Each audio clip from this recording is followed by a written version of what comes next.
Good morning. I'm Harley Schlanger from the LaRouche Organization with your daily update for March 22nd, 2021. I have a report for you on the extraordinary conference that the Schiller Institute held over the weekend. I'll bring that up at the end of this discussion, but I hope you had a chance to catch some or all of it. If not, you can see it at the schillerinstitute.com, a four-panel conference, and I'll report on that in a moment.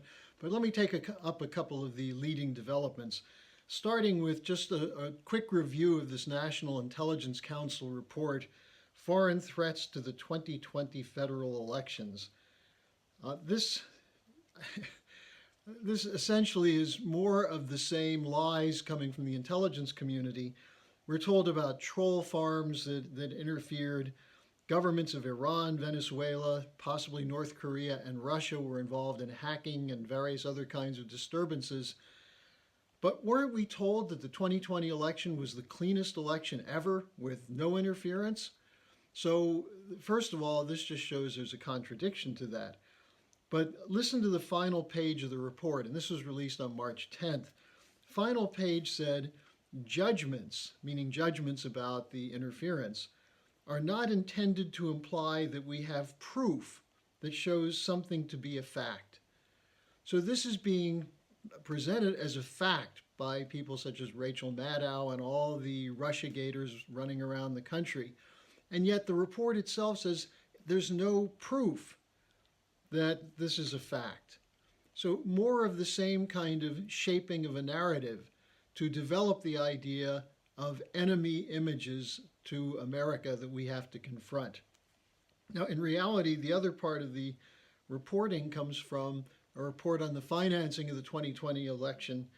And according to a report about dark money, that is unreported contributions that exist outside of reported contributions and expenditures, Biden had $174 million of these contributions and Trump $25.2 million.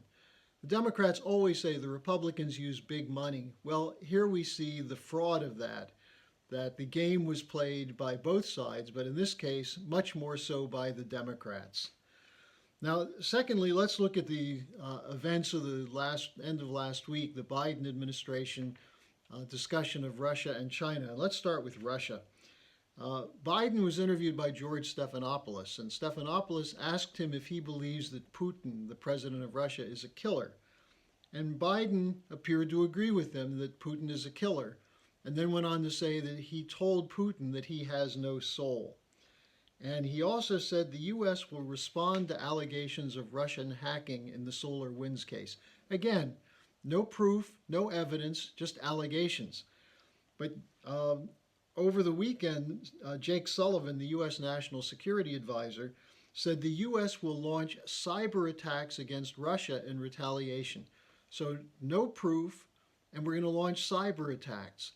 Well, what happened to the rules-based order? Now then we have Blinken, who said the U.S. is going to escalate sanctions against those countries or companies that engage in participation with Russia in the Nord Stream 2 pipeline.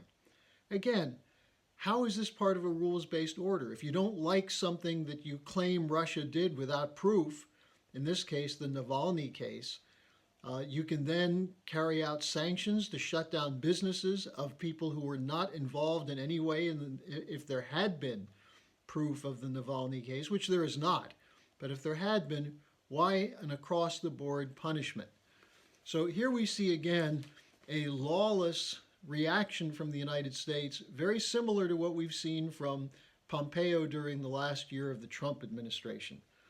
Then on China, there was the summit in Anchorage last Friday and Saturday, which started with Sullivan and Blinken throwing a whole series of unsupported allegations against China, and the Chinese responded. The U.S., meanwhile, was pushing hard to make the point that the Quad nations, where there had been meetings before this with Japan, Australia, and India, or South Korea rather, I guess it is India, that they were pushing the Quad to counter China's malign intent.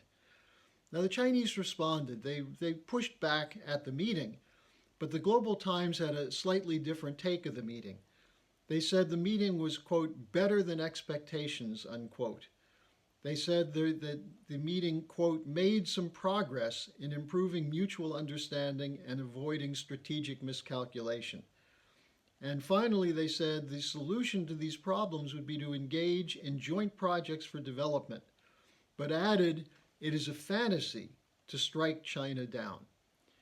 Well, these are important points that were made at the Schiller Institute conference by a representative of the Russian UN mission and by an ambassador from China, the consul general from the New York City consulate of the People's Republic of China. They presented a view of their desire for cooperation and collaboration with the United States and with all nations, whether it's for dealing with the pandemic, the strategic confrontations, for example, in Southwest Asia, for economic discussion, and so on. And if you see these presentations, you get a very different perception of Russia and China than you get from the U.S. media, which is pushing the view of the war hawks and the neocons who want to justify the huge defense budgets for buildup against these countries. We also had a very significant panel on Southwest Asia with representatives from the government of Syria, Iraq, and Yemen. Again, what we saw was a legitimate horror at the continuation of these endless wars, but also a desire for cooperation and economic development. And again, if you watch these, you'll get a very different view, including from Senator Richard Black, who gave a very compelling argument against the sanctions now, which are strangling Syria. And what do? They're in defense of al-Qaeda, al-Nusra, and ISIS. So why is the U.S. continuing this policy? That was the question that Senator Black asked. Now, we also had from Central and South America key participants who supported the idea that was put forward by the conference for NABRI, the North American Belt and Road Initiative. The idea that we can connect the western part of the United States with Asia, with China and Russia, through the Bering Strait Tunnel, and then go down the west coast through Central America all the way to the Tierra del Fuego at the tip of the South American continent. And these would be projects of economic development, which the Chinese are already committed to funding and working on: highways, rail, power plants, and so on. So this was, and most importantly, that the youth would be engaged in this, that the youth could be given skills by working in these projects. So that was very optimistic. Then we had a frontal assault on the fraud of the carbon dioxide hoax, presented by retired physicist Dr. Happer from Princeton, who served for a period of time on Trump's National Security Council, a devastating attack on the fake science that's behind the so-called climate scare. And then Richard Freeman, who showed what the Biden executive orders will do to the real economy if they are implemented. And then finally, there was a panel including farmers and health officials talking about, among other things, combating the pandemic, but the need for adequate food production and distribution, not just to stop famine, but to give people the nutrition needed to increase the health, to rule out the possibility that sick people and undernourished people become petri dishes for the development of new pandemics.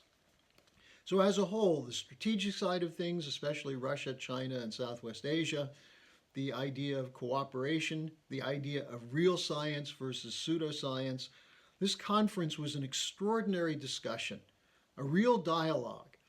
Not everyone agreed with everybody on everything. That's fine. That's what dialogue is about. And I would encourage people, go to theschillerinstitute.com, watch as much of this as you can. You can watch it over several days if you need to. And then join the Schiller Institute, because this is the one place in the world where this kind of dialogue can take place.